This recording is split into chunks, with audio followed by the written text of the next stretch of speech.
Hey guys, it's so nice to have you back on Purposeful today. For those of you who are new to this channel, I'm Kripa and nutrition is my jam. Something that you're consuming could probably be killing you and you don't even know it.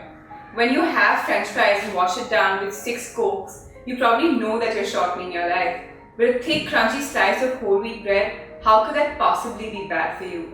Well, bread contains gluten, which is a protein that's found also in wheat, barley and rye. Now, before someone jumps up and bites my head off, this is what you need to know. The grains you get today are nothing like the ones your ancestors ate. These new strains are genetically modified and are much starchier than their predecessors. They have a far greater impact on your blood sugar than their predecessors did.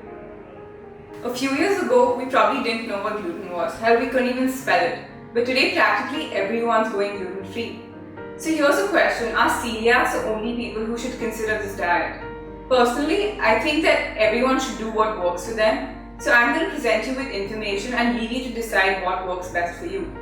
Here's the thing, gluten has been known to negatively impact the gut lining. And why is your gut health so important? Because 60 to 70% of your immunity lies within your gut. Plus, you aren't what you eat, you're actually what you digest and absorb.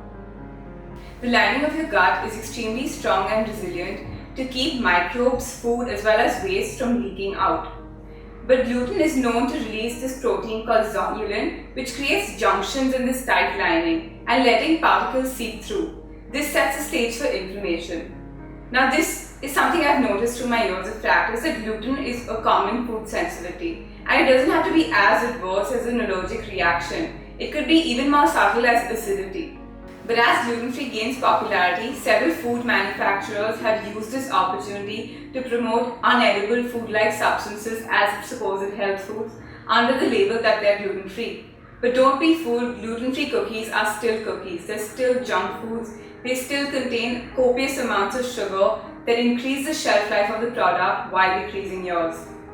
So that's it for today, guys. If you like what you see and want to stay updated with the latest fitness, nutrition and health tips, like and subscribe below. Until next time, keep feasting.